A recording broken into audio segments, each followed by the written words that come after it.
o'clock. All right, speed run. All right, yeah. I It mean, doesn't have to be a. there is 75 legendaries. So we'll try and keep it quick and not like talk too much about why we think it should be in its place for like an hour Okay. per one. But let me just pull up the. All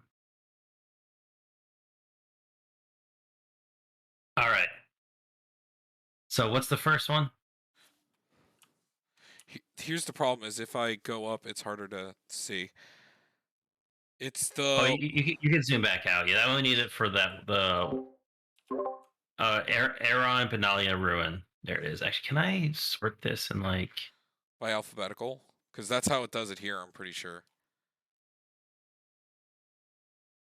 Potentially, I might be wrong. No, I think it does. It's just in my the list over here isn't alphabetically. Whatever. Aaron Benalia Ruin. It's the first dude. He's 3/3 with menace. Sacrifice another creature. Put a +1 counter each creature you control. It's very fair. Sort of BC. I think it's a C. It's Phyrexian human. You're just sacking stuff to make your stuff bigger, but we have stuff that does it better. Okay, cool. Yeah. Done. Next one. We're speed run this. Let's go. Okay. We have 70 to do. Oh my god. So Esther, Bearer of Blades, 4/4 mana. Enters the battlefield. Look at the top 7 cards of your library. You move your own equipment or vehicle from among them, put it into your hand, put the rest in the bottom of your library, and random more equipments. Equipments have equipped 1, vehicles you control have equipped 1. It's a fun card. It gets you an equipment. The equipped 1 can be kind of broken for some things. Is it only when it enters, or only when? Is it when it enters and attacks, or no? No, it just enters. You look at the top 7. I think that makes it C. Yeah, his other effects are just okay. Go ahead. It's so easy to make 0 equipped nowadays that like having it going to equipped 1 is like not as good. If like, it got something, if it got something every time it attacked as well, then maybe. But just the ETB, like this is better in a deck to make things cost 1, because it's cool that it makes them 1, not like the other one that we have that like makes them cost 1 less. You know, like this makes them 1. But like, so it's better in a deck than it is as the commander. So all right, next one. Let me find that one. There is one that I'm gonna want to talk about a bit, but it's only one of them. Actually, there's 2 of them I'm gonna want to talk about. Maybe 3 of them. Sorry, 1 second. I'm trying to find. But 3 out of 75 ain't that bad. Because honestly, none of them are like. There's only 2 of them that stand out as like going to be a problem. All right. So this is whenever it attacks, look at the top 4 cards of your library. You may put any number of artifact cards with mana value less than or equal to her power from among them onto the battlefield. Tap. Put the rest of the bottom of your library in random order. It can't be blocked as long as defending player controls 3 or more artifacts. It digs artifacts. It can become unblockable. What color is it? Blue white. That's actually not terrible. Probably still a C though, right? Yeah, it's a 5 mana 2/5. So that means on turn 6, maybe you attack and you get to put in an artifact into play and it has to be of a mana value less than or equal to her power, and she's only got 2 power. So if you're trying to cheat in 2 power artifact, you gotta make her bigger. It seems like they're trying to make a Voltron commander that tutors out more pieces for her Voltron. Like over time, it probably will get there, and I think that's exactly what it is. Slow. But all right, so next one. So Hugh, who are you? So I gotta look at 2 different pages because they have them split for me as set releases and the commander decks. Mm-hmm. There he is. That's Baird. So 2 mana 2/2. At the beginning of your end step, if you control a creature with power greater than its base power, create a 1/1 white creature soldier token. Okay. It makes creatures, so it's okay. It's just okay, but whatever. It's an uncommon. Mm-hmm. Yeah. It's got uncommon power. Okay, Bellmore, Battle Mage Captain. Same thing, 2 mana, legendary uncommon. Whenever you cast insert a sorcery spell, creatures you control get +1/+0 and gain trample until the end of the turn. Okay, this one has a little bit more potential because you get Storm with it and make all your things big and swinging in for lethal. Yeah. But then you're also just playing Storm, so you can just win off Storm. But you know what? He's got a little bit more utility and has a better effect. And a better deck to build around, which is Yeah. is it yeah. So S tier for the next guy. That's the worm guy. Worms are amazing. Stick him up top. I'm right. You're wrong. If you say anything else, he needs to be put into a W tier for winning. I'm sorry. But for, realistically, honestly, he'd probably fall into like B or C. Like you're mono green, you have all the best things to cheat out like a lot of mana and make worms, and some of the worms are okay, but a lot of the worms are not good. So basically, you're just they're what we call like draft chaff. Now, what you can do, there is an infinite with him if you have a what is it, that staff thing that when something dies you untap it and you need like a 3-card combo, you can make infinite 4/4 worms. Okay. That becomes but cool, you made infinite worms past turn. Okay. Anyway, flying haste when he deals combat damage to a player or planeswalker for each creature card in your graveyard, you get a 2/2 black zombie knight creature token with menace. That was put there this turn, right? No. Whenever Bladewing deals combat damage to a player or planeswalker, for each creature card in your graveyard, create a 2/2 black zombie knight creature token with menace. Okay. I mean, it's not the worst card in the universe. No, it's a 6/6 flying with haste, so it isn't being held back for a turn. If it hits, you could probably make a bunch of zombies, and they do have menace, which is kind of annoying. They aren't huge, but like you're also. You know what's funny though is like black isn't like god tier at milling. Like it's funny, like green and black do it better than like, and they're green black cards as well. Like but like yeah. There's the dredge, which you have to draw to use, and then there's like Stitcher Supplier. You could play Mnemonic Orb. Like, what other like good mill cards are there really, other than like Ashnod's Altar, which like, or Altar Dementia, which you have to like sack your creatures. So black's really good at putting stuff into the graveyard from the field. Yeah, it's not amazing at milling, which is like what you want to do with this. But maybe you just play like a really good value creature build and like draw a kit and like make them deal with it, and you play him, and then you get a bunch of value for him afterwards. Then you can reanimate. Is this feeling like a top of C though? Still, yeah. Just make tokens to like. I feel like it's just not a very good payoff. Like even in the 99 of a deck, I don't feel like it's a very good payoff. Unless there's this weird like. I don't know. Like you're playing like a 4-color Marin style deck that like wants to make a bunch of tokens to sack them to do something. Like I don't know what Rakdos deck, or even going into like other colors, kind of like a Jund deck that would really want to do that. Maybe that like new guy that came out that like sacks a creature and flings something. I don't know. Whatever. Go ahead. Next one. Then next we have Bartok, whatever, 6 mana for 4/4 with domain. So it's only going to be 2 domain for 2 for this deck. When it enters the battlefield, if you cast it, choose target creature card in your graveyard, then return the card to the battlefield if its mana value is less than or equal to the number of basic land types among lands you control. Otherwise, put it into your hand. It's an uncommon. It's only when it ETBs, reanimates maybe, or puts it to your hand. And at most, even if you play like the Dryad that makes all your lands every land type, you can only get something with a CMC of 5. Also, there's the new land that can just be any land type. The really bad gate that they printed. Yeah, it turns into a 1-mana a 1-color pain land. It seems doable, but too much. Yeah. All right, Braids. Braids is pretty good. Braids is pretty cool. Yeah. So at the beginning of your end step, you may sacrifice an artifact, creature, enchantment, land, or planeswalker. If you do, each opponent may sacrifice a permanent that she shares of that card type with it. For each opponent who doesn't, that player loses 2 life and you draw a card. Mm-hmm. So very much wants to eat up your own board. There's probably a bunch of different things. There's a lot of easy creature token generating in this colors that come out every single turn that you could just immediately sack. Like RJ actually RJ came up with a cooler strategy, which is playing enchantments, sacking your enchantments, because players never have enchantments a lot. True, or they want to get like Treacherous Blessing. It makes you think of it like enters, you draw 3 cards, then you sack it, and also because how she's worded, it's for each opponent. Yeah, so you draw 3 cards if you sack 1 enchantment. You can also do stuff like Ichor Wellspring, which so you get to sacrifice artifacts, and usually the only artifacts people have are mana rocks that they don't really want to get rid of. Like Yeah, some people sit there with just a Soul Ring, and like you're gonna sack your Soul Ring. No.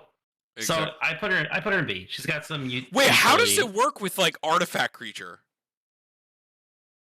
It's a good question. How is she worded? It shares a type with it. So if it's artifact or creature, they could pick either an artifact or creature because it's Cool. not of the type. It's shared. I'm thinking B or A. Honestly, it has potential because like even just being like a like making everybody sack a creature each turn to potentially draw a card, because a lot of the time they're just gonna let you draw. Yeah, then that's the thing where like you have to constantly eat up your board, but you're constantly drawing stuff to refill it, and she's low cost.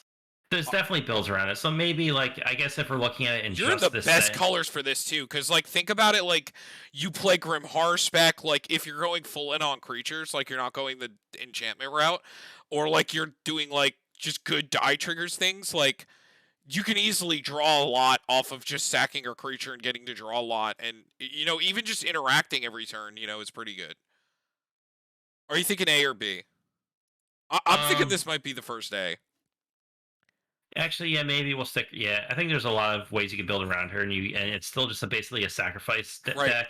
And if you want to And be so, that Sinkhold strip mine guy, stay away from me. All right, next deck. all right, Because it does say land, remember, but we're going to ignore it like it doesn't. All right, next. all right. Let me see. That's I gotta find him. Nope, that's not you. They took Turgid off the hit list, by the way. Really? Now it's Drift of Phantasms and Thassa's Oracle that they've been talking about a lot.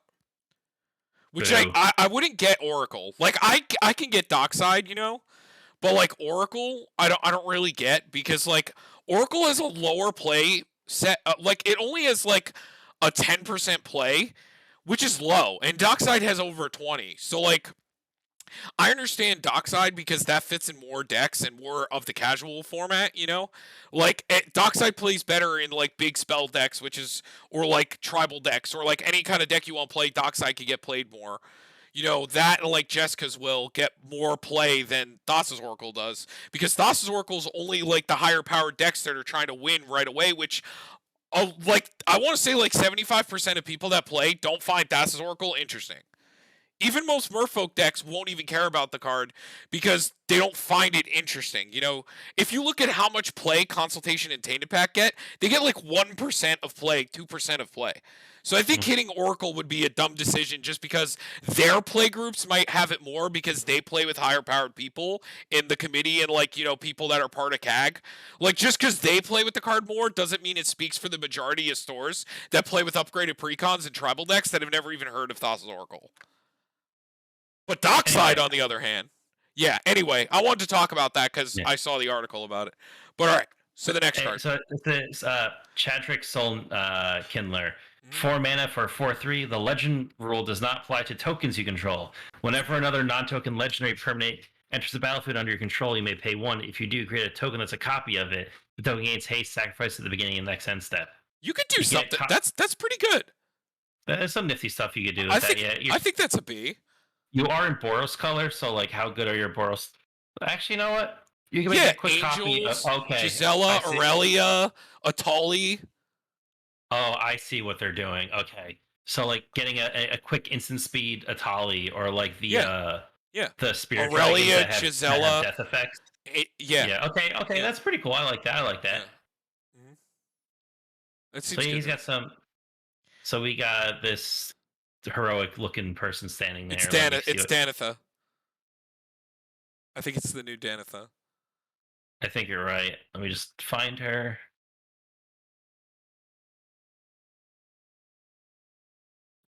Is that from the precon? Possibly. Yes.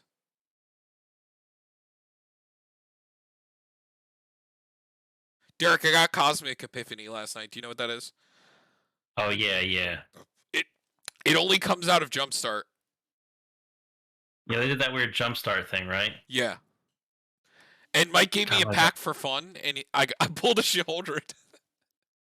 Nice. I was like, oh, that's good. I kind of want it for Vilas. Why can't I find there? It's in the precon. If you're on Mythic Spoiler, it's like all the way towards the bottom. Oh, there's I found her. Yeah. Okay. So there's a lot of mana legendaries in the precons because the 1/5 color commander I think has like an ass load of legendaries in it. So 5 mana for 4/4 with First Strike, Vigilance, Lifelink. When she enters the battlefield, you may put an aura or equipment card from your hand or graveyard onto the battlefield attached to her. Mhm. That's it's okay. Your mono white equipment stuff. She seems good, better in the 99 Mhm. than as a commander. So I would stick. I stick her like maybe in like C. Yeah, definitely. Hold on, I want to find the precons. Do they not have them out yet because it comes out like next week? Yeah, we're still in pre-release technically until Because I wanted to go over them. this. Okay.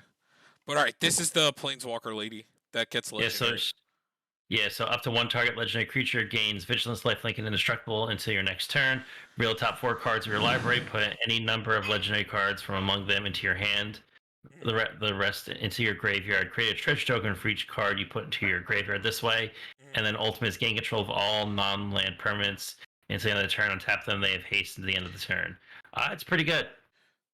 I think she's going to be an A. I mean, she is in Mardu colors, but there's still a lot of good legendaries in that set. Being able to have a plus effect that having a plus that makes a legendary indestructible.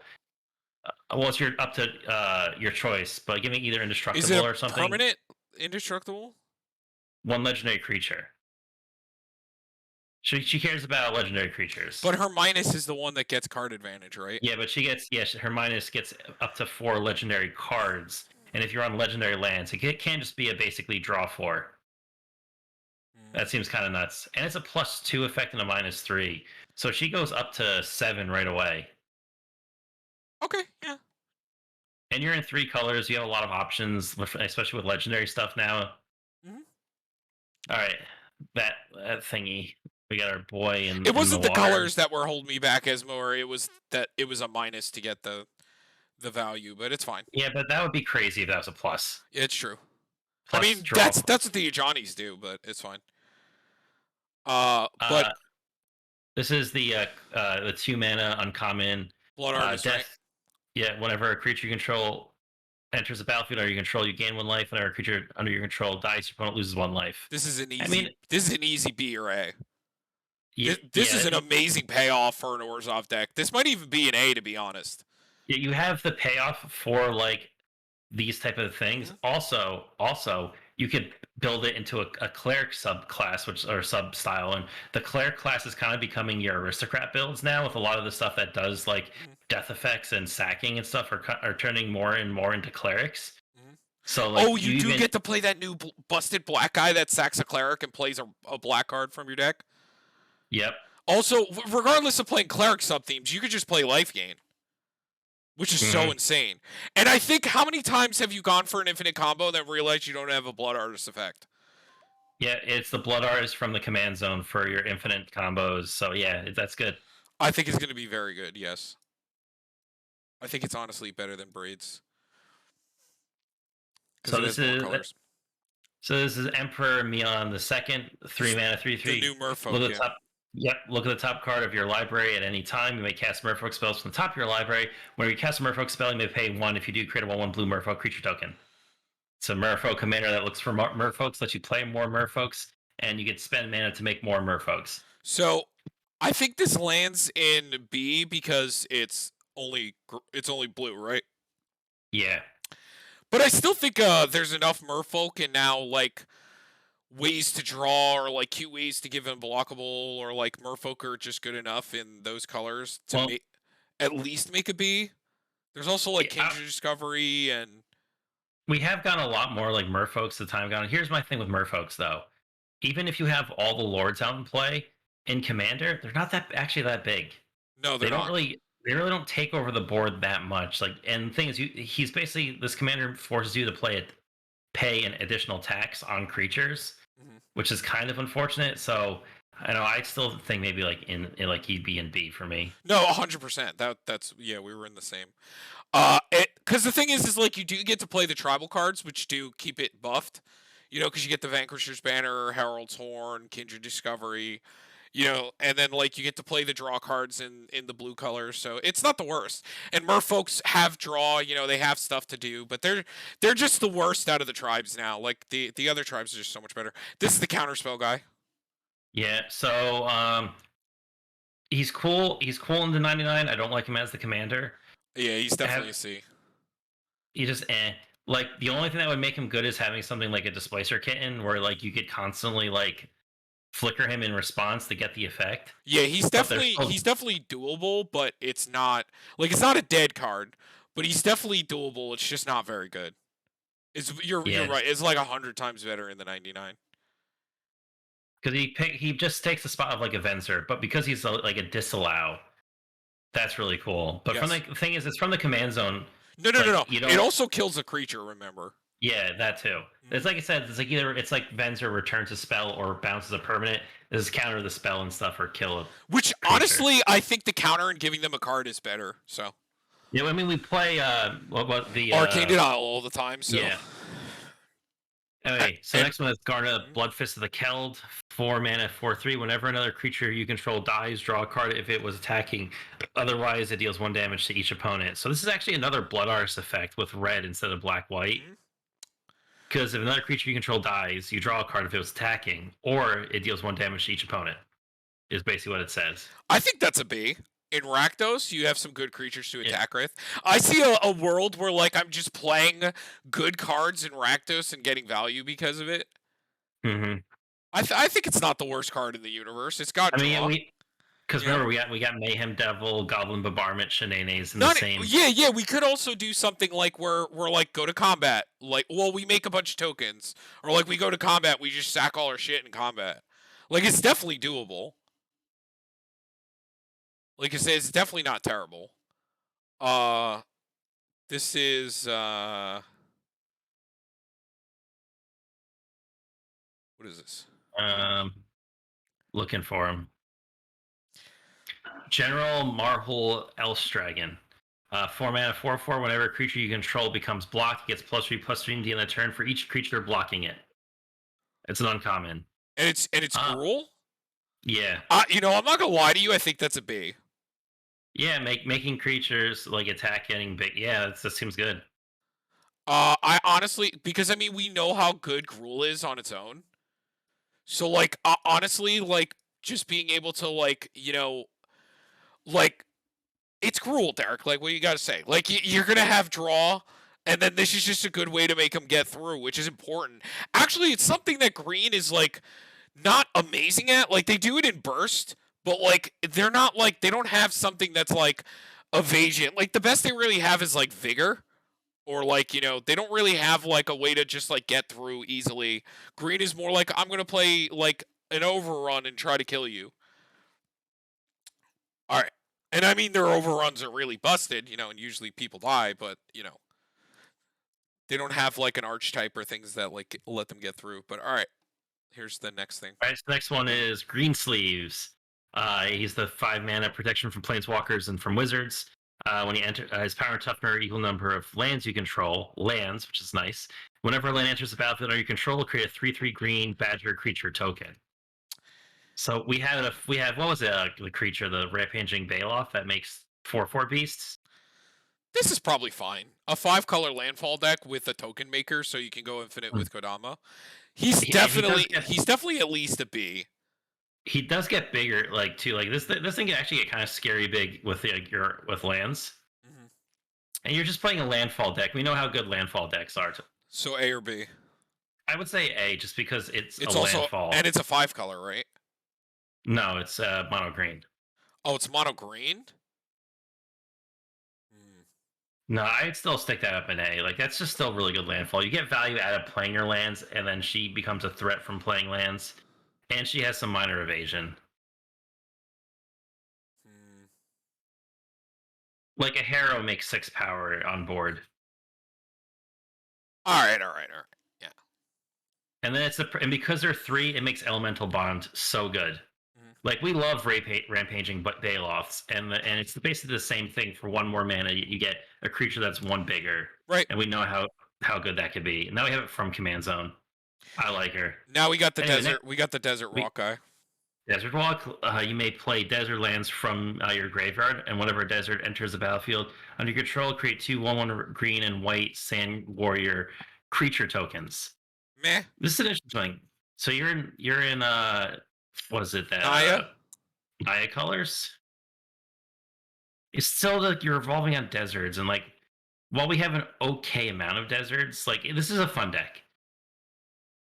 This is like someone I think this is a B. Because it's doable for sure. Like you have some good Naya landfall related things, and like ways to tutor out deserts, and it's definitely better than these, I think. And like it does something, and if you're a lands deck, it's still gonna be fine. Now this commander though, Ivy. You know, funny thing is, looking at Sandshaper, I think people are actually playing this as like a CDH deck. Why? I don't know, but I'm looking at its commonly placed cards, and I'm seeing like Taiga, Savannah, Plateau. A lot of people play dual lands. Also, those are the cheap ones, so everybody plays the Naya ones. They're reasonable. It looks like again, it's just another like landfall deck, right? But now, rolling a bit more in the graveyard. Let's get into something fucking dope. This is one of the ones I wanted to talk about. Ivy. Ivy, Gleeful Spell Thief. 2 mana, 2/1 flying. Whenever a player casts a spell that targets only a single creature other than Ivy, you may cast that. You may copy that spell. The copy targets Ivy. Yeah, I don't think we're going to talk about this one, Tom. You know where she goes. Yeah, I think she's going to go to S. So for the reasoning that Simic has way too many copy spells nowadays that make things not legendary. So once you start making copies of Ivies, like, so hold on. If you have 2 Ivies and you target 1 Ivy to make a copy, does it target the other Ivies?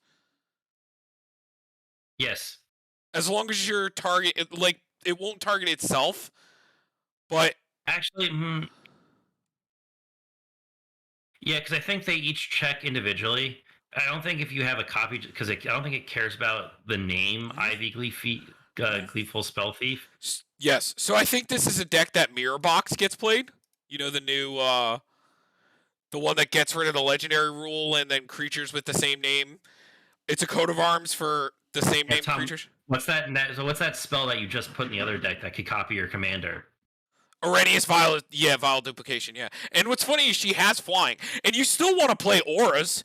Like, imagine casting, okay, let's say you've made a copy of reasonably 3 Ivies. Now I'm going to play a Bear Umbra. And I have 3 triggers of Bear Umbra. Or Octopus Umbra. Or Eldrazi Conscription. It's also a really cool mutate deck. Yes, because they do target, yes. That is very true. You also get to run Twinning Staff, so you actually get like, yeah, this is a cool deck. There's a lot of really cool things you can do with this deck. 100%. And like it, honestly, it's going to be pretty strong. Like I said, Colossification will be funny. Like I said, Eldrazi Conscription, Octopus Umbra. Like Umbras are going to be insane. Because I'm not usually a huge fan of Umbras, right? But when you're getting them like on a ton of creatures, playing the good ones are fine. Because now it's protecting 1 million creatures, and like. You know, it's pretty dumb. Or like playing something like Keen Sense would be kind of fun. Where like, oh, now all of these creatures deal damage and I get to draw. So like now they're all drawing and they all have flying.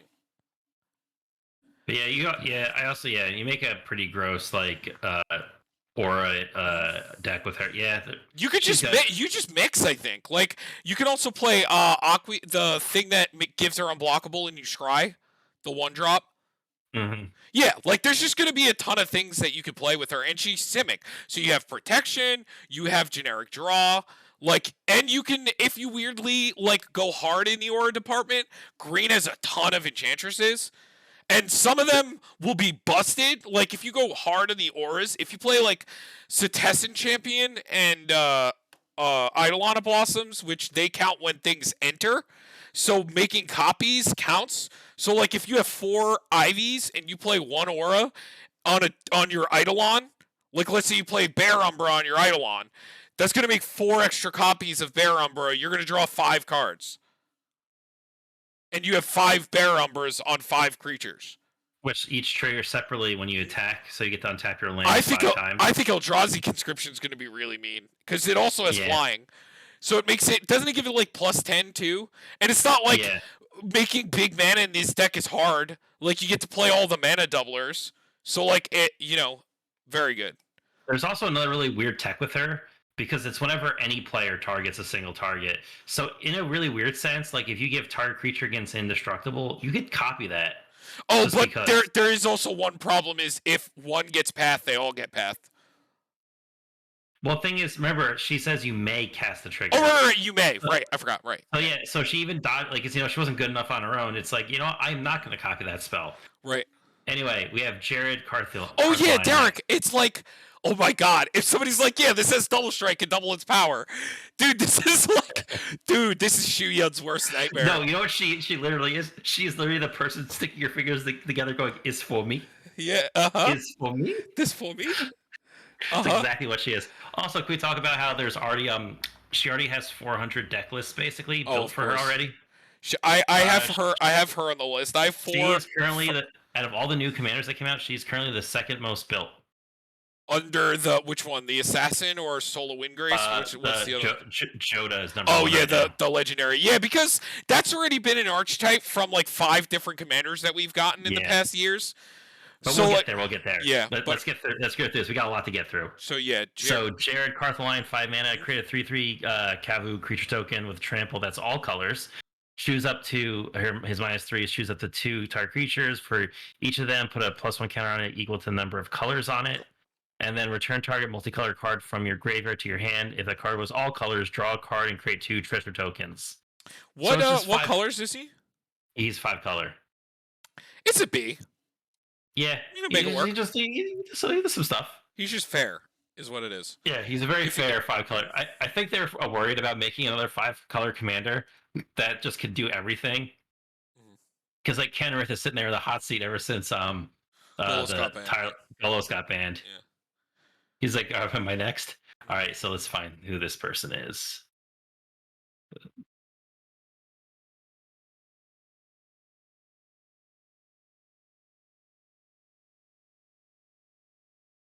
Okay, so Jasmine, Boreal of the 7, 3 mana, 2/4 uncommon. 2 mana she makes Selesnya mana. Spend this mana to cast creature spells with no abilities. Creatures you control no abilities can't be blocked by creatures with abilities. That's a B. She's a fun commander. She's like, I'm going to build this fun archetype. It's probably going to be a bunch of budget lists because creatures with no effects don't really have value. Yeah, she's the budget queen, and we're getting an upgrade from the bear because the bear is just green, right? Yeah. Yeah, so this is just a strict upgrade. It's a mana ramp. Yeah. It just, I guess, they gets to do some cool stuff because creature tokens a lot of them don't have abilities, so she makes creature tokens really good. All right, so we have we didn't talk about where she. Yeah, I think she's fair B. Judith the Mercenary, 3 mana, 3/3. Whenever he or another legendary creature enters a battlefield under your control, you may pay green. If you do, create a 2/2 green cat, wear a creature token with Forest Walk. So what color is it? You spend. He's, I guess, banned technically because he's got green in his cost to activate. So you get to make You get to make 2/2 warrior tokens with Forest Walk whenever you cast a legendary creature, whenever it enters. It's a B. Yeah, it seems just very okay. Yeah, it's got the right colors for tokens. She's probably one of the most fair token makers. All right, here's the 5 colors. This was kind of cool. Jensen Cartholine. So he's only 2 mana for 2/2. Whenever you cast a multicolored spell, scry 1. If the spell was all colors, create a 4/4 white angel creature token with vigilance. And for 5 mana tap, you can make all 5 colors. What do you think about this? I think this is going to be another one of those fun commanders where you're like, I'm just going to put every 5 mana color thing in my deck as I can and do some cool stuff with it. And I honestly don't even think that's that bad. No, because I mean, you have stuff like we have like Maelstrom Nexus and stuff and whatnot, and there's some cool stuff. We have. And remember, they printed that new like instant that's 5 colors that does like, it's like everything command. It's like everything you can think of it does. Yeah. Yeah.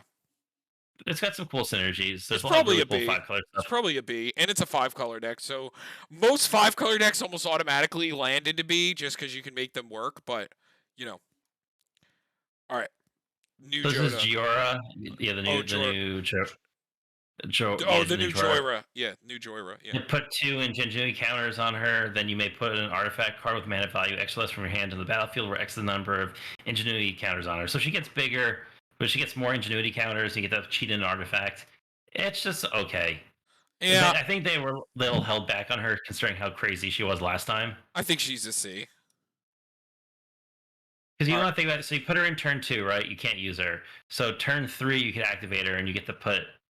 So she doesn't break. She doesn't actually go plus value until turn 5, because then she'll hit 6 counters, and then you can put a 6 drop in at turn 5. Yeah, Which I'm not. Yeah, I'm not for it. and And even if you play all the untop stuff, it's just like whatever. So yeah, here's the. So legendary creatures you control get +X, where X the number of legendary creatures you control. So a coat of arms for your legendaries.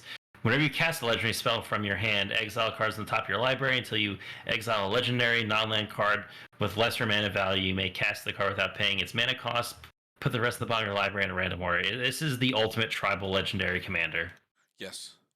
Now You're all 5 colors, so you get all this, everything that you want, and you get the cascade, and they get bigger. But the question is it S or A? Is cascading? Here's my opinion on it. From playing Emoti, I think that she is potentially an S. Just because if you think about in your brain, I'm playing a deck with every good legendary card in the 30 years that Magic has been a game. With the broken color fixing of how, because she also just says when you cast a legendary card, right? It's a legendary spell. Yeah, so it works with the legendary spells from Dominaria too. Yeah, and like legendary artifacts. Yeah, you can play Lithoform Engine and copy her triggers. You could play Planeswalker deck and you can Helm of the Host. Helm of the Host. I think she has a ton of versatility. Like, and then you can even for fun, like, instead of playing like the normal Arcane Signet type stuff, like you can branch out and try to play some legendary mana rocks just to synergize with her, And like you could play Mox Amber, you could have some 0-drops to cascade into. Tom, we have a new one called Time to Lotus. Oh yeah, that taps for 5, yeah. Chromatic Orrery is also a legendary artifact. Yeah, and so is Chromatic Lantern. And Chromatic Lantern's not legendary. Oh, it's not? Okay, well. No. Mox Amber is, though. Yeah. Taps for all 5 colors. So, like, this is very easily the build. There's a lot of really cool things you could do with it. And let's not joke that. Let's also not pretend that Magic hasn't had a massive hard-on for legendaries recently. Like, I know we get a whole bunch of ones, but yeah. Also, we've gotten, like, legendary tribal specific things, too, throughout time as well. Like, when you made your, like, Orzhov deck, like, forever ago, it already had a ton. Oh, and that what's the Heroes Podium, or whatever that card is, that's a legendary permanent. Yep. So that's pretty busted. But yeah, so I think it's going to be very good. So anyway, next dude, King Darion. Oh, a number. I like this guy.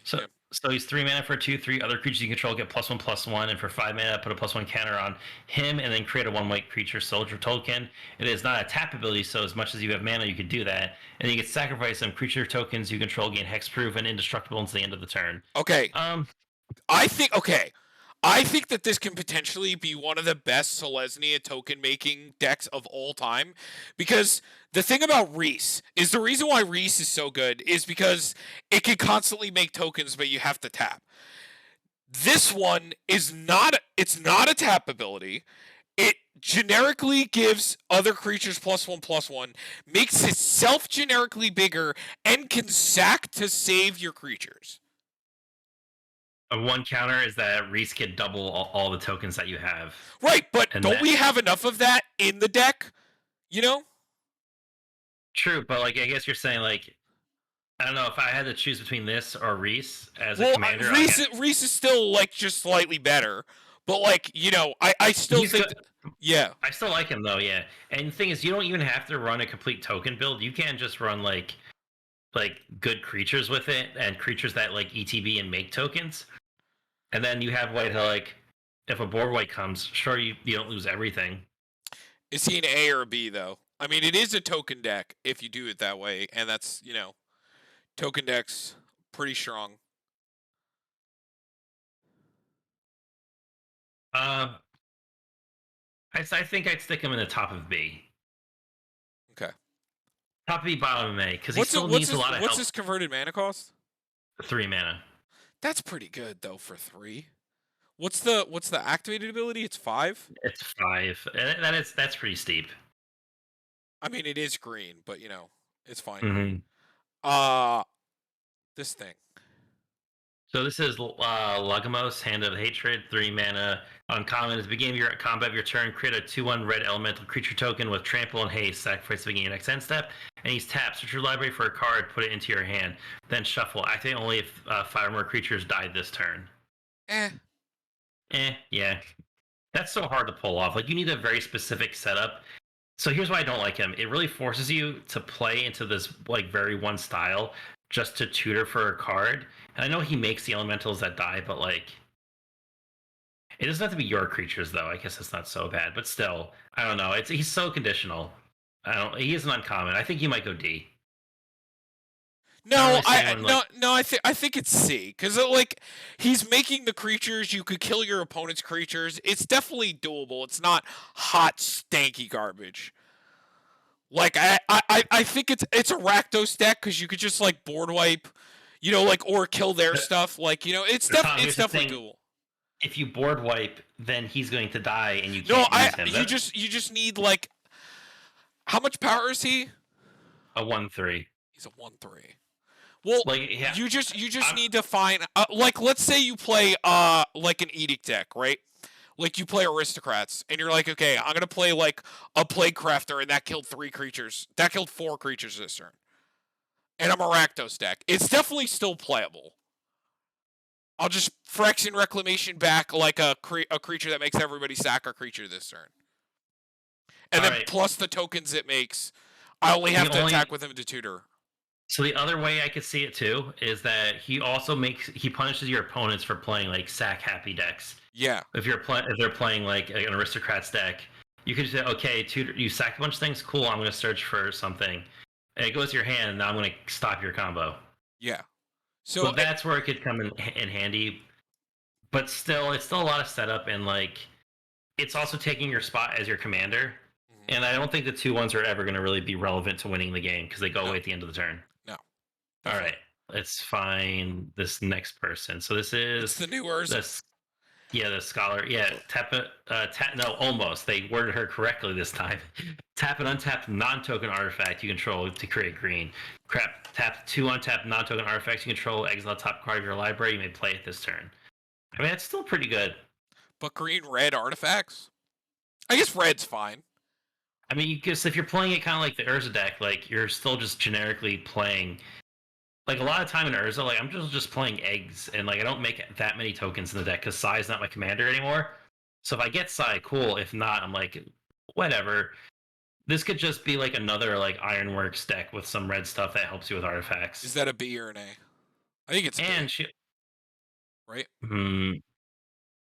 You're not in blue. You're not in blue is my thing.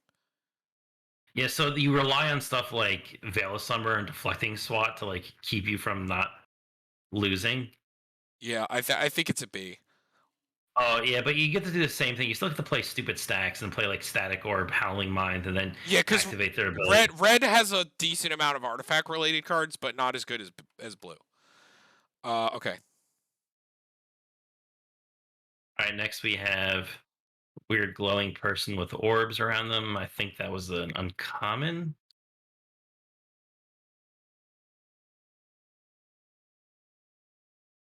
No, it's a rare. Oh, it is. Okay. Moria Urborg Haunt, 3 mana, 3/2 with Menace. Whenever she deals combat damage to a player, return to the battlefield target creature card in your graveyard that was put there from the battlefield this turn. If you're worrying about reanimating spells, just play Phyrexian on life. Yeah, I'm not a big fan of that. Because you have to hit. I know she's got menace, but she's not flying. So like, I've never been a huge fan of like reanimating commanders unless like they're generic, like Muldrotha or Marin, or like I'm more a fan of the reanimating cards in the deck, unless the commanders are that good. You know, I don't like the conditional ones like that, where like they have to attack or But all right, here's a domain one. This is uncommon. This is the Aeronaut, whatever. 4 mana, 2/4 with flying domain. Whenever the Aeronaut deals combat damage to a player, look at the top X cards in your library, where X is the number of basic land types among lands you control. Put up to one of them on top of your library and the rest of the bottom of your library in a random order.